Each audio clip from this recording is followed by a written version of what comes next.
Hey peeps, schism. One day I go to sleep and I don't think I'll need to cover anything Dead by Daylight related. Dead by Daylight rolls out probably the biggest announcement of their lives. So, Dead by Daylight is delaying a very content releases to focus on an idea similar to the Project Health Operation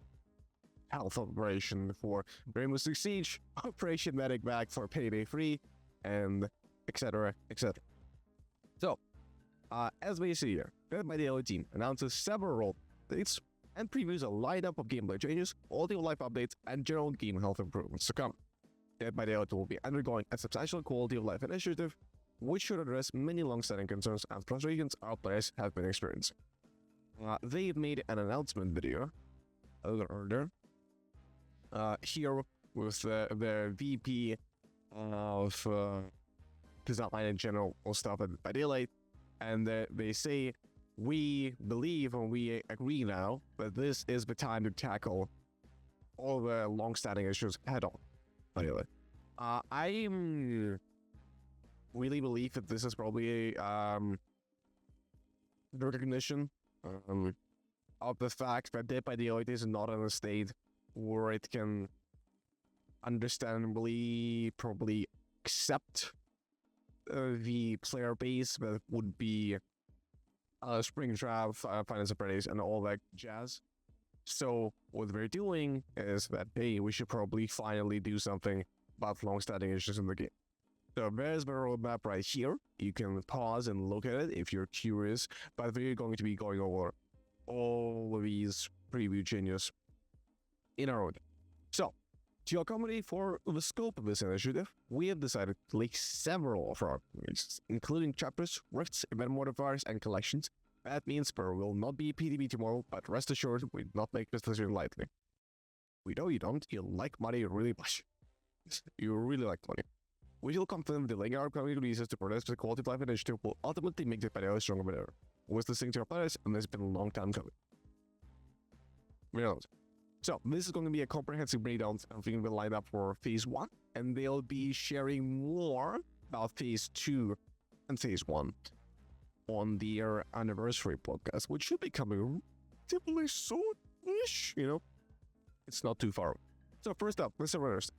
The team has been working on a surrender feature which should limit player frustration on both sides. To get it right, we first needed to identify the situations where its use would be most appropriate, leading us to two scenarios. All remaining survivors have been slugged for survivors, and all remaining survivors are bots for cutout. Once these instances occur, players will be able to use the surrender option, ending the trial while retaining the blood points for events and escaping this penalty. I'm surprised there's no condition for killer when, there's like no progression being made, etc, etc, etc. That feels a little weird. But maybe we'll adjust that in the future. So this is really cool.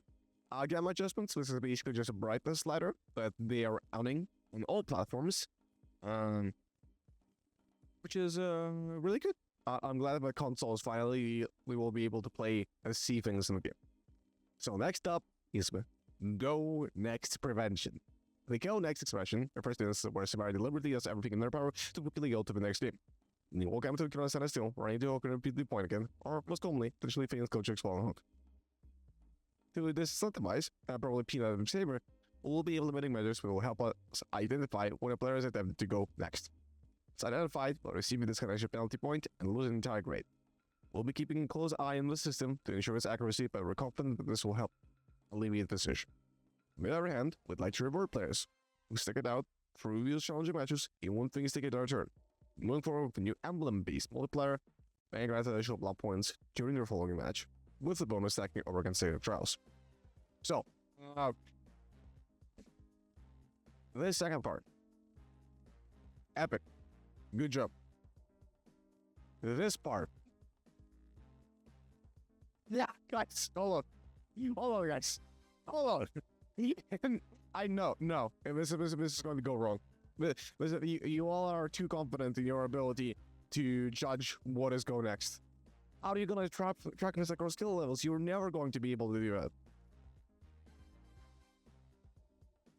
This is dumb. This is stupid. This is really stupid. I don't think so. Anyway, extreme hiding and blocking prevention is the next thing we're coming up. Extreme hiding refers to us starting out in the middle of a match, like ignoring an objective and waiting out the clock. To combat this, we're changing the way AFK crows operate, so we can more accurately identify when a player is deliberately avoiding an engagement with a gameplay object. Once a player receives crows, their location will be immediately revealed to the will also be incorporated a feature that allows players to lose collision by receiving a third crow, which should prevent instances body block related aggression. So, this has just been the suggestion from the community since like AFK crows got introduced. When it comes to here, I'm curious to see what this happens. This probably will patch item crows, which is probably a good thing, and just make a lot of matches go out faster and quickly. I guess it might feel a little bad for like last two survivors if you both get revealed and then you get slogged and then goes after the Arbors. We'll see. Probably still very much a good thing. So map offerings. Behavior nerfed map offerings incredibly. What is decent change is that offerings no longer actually guarantee you to go to a certain map. It is now a 20% increase, and they do not stack, so Swift cannot get a huge advantage. And we're also looking so map offerings and well several other types of offerings will remain a secret during the load. The way your decision to remain in the match will not be swayed by notice. I think this is probably a good change. Like if you're trying to go for an achievement, I think that's still fine. You have a chance to go cool map, you have the chance to set things up, but ultimately it's not a full guarantee. It's gambling, and also the fact that a lot more offerings are becoming secret, I think is cool. I think that's an underutilized mechanics in the vanilla for a long while now. So I'm happy to see that more offerings are becoming secret. Spawn rules. Certain spawn placements can have a significant impact on a trial's outcome, and an observation that's been repeatedly recognized by our community. It's so funny. Guys, we understand you've been saying this for 8 years. We are now listening. That is incredibly funny. It's become clear that survivors spawning separately and by recovering more ground allows them to gain a notable advantage in completing their objective. We're changing with default survivor spawn rules to ensure each survivor will spawn within 12 meters of one another on the same floor. Probably for this change, shroud offerings will be adjusted accordingly. I really am curious to see what shroud offerings will look like. So this is a huge buff per killer, by the way. Like, well, the first thing, this one is a huge buff for killer. Secondly, this is an insane buff to killer. I'm guaranteeing you, matches are going to go much more killer favorably now, just because of this one change. A lot of maps have weird spawn logic where survivors spawn free, like fully spread out across the map. That is an insane buff to killer, and I'm surprised there is like nothing on the survivor side really change, like kind of help that. But I guess we're going to have some that in phase 2. Still, that is an insane buff to killer, by the way. Improved AFK bot detection. Basically, there's a bunch of AFK bots for D ranking, etc. They're working on improving threat detection so we can identify and penalize them accordingly. I'm hoping that this gets improved, so if you are immediately killed by a cheater 50 seconds into the trial, you don't get a DC penalty like you are right now, which is fucking insane. Hey, oh boy, one can low. Both blood point spending is just very good. But I think bottom of the I'll use spend blood points to block. That's good.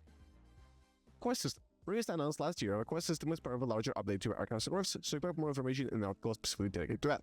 For now, know that we'll be working with challenge system, as well as the rituals, to reduce grind, make it easier to earn rewards, increase overall level of fun. I've been a huge proponent of just honestly killing the challenge system as it is right now, and the other challenges, because they impact survivor matches extremely negatively. They don't really impact killer player very negatively. And generally, they can fuck you over, and it can be a huge mess. And I'm glad that this is getting some attention. Perk loadouts and preview. Successful round of A/B testing will be allowing the players to see their perk loadouts while in the lobby, as well as adding additional perk loadout slots. I don't know why this took so long. We have this feature for almost 2 years, I think now. Why'd you take so long, guys? Leaving changes will be an overall benefit to developers' health, further establishing a positive gaming environment for all our players. I'd also like to thank you for your patience and understanding during this time. It's like a fucking break announcement or something, or a divorce announcement. We'd like to thank you for your patience and understanding during this difficult time. We'll be back at our anniversary broadcast in May to recap Part 1 and provide deeper insight into Part 2 of our roadmap, so keep an eye out for that announcement. Meantime, we're looking forward to hearing your thoughts and feedback. Thanks for spending time talk with the By Daylight team. So, that is the stuff for Part 1. The surrender option. I think it doesn't go fine. Really good. Gamma adjustments, just really good. Go next prevention. The incentivizer is really good. The fact you're trying to make a system that will detect that, you guys are fucking insane. You're gonna fuck this up. I have no faith in the issue are making this at all over. Extreme hiding by the blocking prevention. Probably a good thing. Not sure I'm a big fan when there's only 2 survivors left. Basically, you're going to probably guarantee that if a killer wants to get a 4K, they will. I feel like that's a little messy. Map offerings, I'm fine with this change. It's a 20. We're only now a 20% chance increase. They do not stack, and a lot of the offerings are going to become secret, which is nice. On rules, huge insane killer buff. Survivors are basically always going to smooth together now. That is an insane killer. 8K bot detection is bulk blow players is just good. Quest system, I don't know yet, but probably will be a good thing. As well as a preview, no brainer that was already should have been added like 16 years ago. So let us look a little closer at what they announced for Phase 2. Can we scroll? Do we have technology for scrolling? Hold on. We're doing it live. We're doing live scrolling. Okay. I'm a little too zoomed in. Okay. Anti-slugging, continued improvements, anti-tunneling, anti-camping, MMR update, map and key balancing, keyboard, mouse, and consoles, custom game improvements, accessibility improvements, prestige rewards, reduced login steps. So, anti-slugging, continued improvements. Worries me. I personally think that there doesn't need to be a lot more done with slugging beyond just getting a surrender option and like removing knockout. Besides that, I don't think it's an issue. I don't think there is anything else that really needs to be done about that. But you know, I guess we're adding something. A little worrying. Anti-tunneling. We'll see. Anti-camping. We'll see. Again, we're really worried about how those base kit features will shake out. And the MMR update. Look, I'm not holding my breath for this one. BHR took like, what, 2.5 years to develop the system we have now, and it's probably one of the most matchmaking systems in the history of video games. And that is wild. The map and key item balancing, something finally. I feel like flashlights, medkits, toolboxes, we all need a huge pass as to make them more fun, but at least it's map and key item balancing, which is probably the 2 saddest categories right now. Keyboard and mouse and consoles, I completely don't care for. Probably good. Custom improvement, it's kind of fascinating that only like 6 months ago, the AMA team said, oh yeah, we have nothing planned. And then the community rallied, and they seem to change their course. Which is fascinating. That is fascinating that we were able to change. Custom improvements, okay, I'll reset. Accessibility improvements. Right. Yeah. All right. I'll believe you when I see it. With how you guys have been handling the troops and the more call and everything else. With the words, the thing I said that would never happen is currently happening. Are we just logging steps? I'm not sure what this means. Maybe this is like something related to be trail count. I don't know. And they also say, and more, including bug fixes for long-standing issues. I wonder what long-standing issues and bug fixes are, but, you know, we will see, I suppose. Let me zoom back out and adjust our view accordingly. There we go. So, quite a big thing. Why the big thing? What is my thoughts? Well, firstly, I'm not gonna lie, I didn't believe that this was real. I thought this was a troll and not an actual thing that is happening. I think a lot of the changes in this will be contentious, highly contentious. But I am glad, and I will give my respect to that by the team for finally being able to recognize this. I'm going to put a little bit of soul in one. I think this is nowhere near enough. This is a good start. I believe that unless we see in the next year roadmap just as big as this, of this scale, again, we will have a problem. If we can expect something this magnitude in the next year by daylight, I think that by daylight could be set. And of course, given that this is executed well, I have a lot of concerns about the way they will execute this, because the go next detection system, I'm not sure how you guys will handle this. That is I pretty much, I do not trust behavior to make this at all. Spawn rules will be an insane killer box, so I am very concerned. The fact there is nothing solo queue here is wild. That is bewildering for solo queue here. Hopefully there will be something for solo queue soon, because this with map offerings being removed and AFK bots, well, not removed, but not significantly, and the AFK, not AFK bots, one rules being changed. Survivor's gonna get a lot rougher. It's gonna be real rough for survivors. But they still leave with this connection. Which can go next.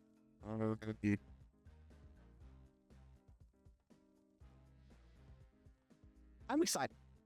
Really worried, but also really excited. It is insane that each year actually did like something. And I commend everyone on the team who has been spearheading the effort to communicate the community's concerns to upper management, to people who are behind deciding the overall course for the game. And I applaud the team members that most definitely have been appealing to management to delay content, delay all of these things, try and output more high quality content, and accommodate many changes to the its base mechanics, base game health, to try and improve it. I hugely applaud that, and I think that is insanely well. And I hope that this isn't a one-off thing. I hope that they will see more of this next year, because Dead by Daylight has a lot of technical and gameplay depth that they have and that they need to address. If this is executed well, this will be really good for Dead by Daylight, but there's a big if. Well, I will be there. All parts of this Operation Health Medic Bag, something. I'll be covering all of it. This will be an exciting time for that Daylight content creation, which I wasn't expecting to be excited. I kind of resort myself to, it will just go through with a lot of content additions, and be sure, not caring, not giving a damn. But it seems that their concerns are that, hey, if we fuck up the game continuously, Springtrap might be a flop, so we can't afford that. So we're going to put more effort in, which would be real nice, you know. It's funny. It's funny how that works out. The moment you make the corporation worry that they might lose out on some money, they start moving it real fast. So yeah, this is really good. I'm really glad to see that this is a thing that's getting. Hopeful. I'm really hopeful that next year on this front be bigger, better, and better. Yeah. This is it. More deals come out on all of the exchanges. I will be covering him right here on the channel on Maybe Kizu. So subscribe if you want to see more of that coverage. And again, I'm very happy to see that BHVR actually is doing something like this. I'm a bit of an infamy being very negative, but am I going to complain BHVR are doing the thing that I wanted them to do? No. I think I'll have a lot of problems with their executions and the things they're exactly focusing on. But I am commending that they are doing this at all. Big props to BHVR. By the way, Congrats Space does nothing, as the gift props feature does nothing. So, at least they can track it on their servers, as long as that is not play secret. Peace. I'll see you in the next one. Richard.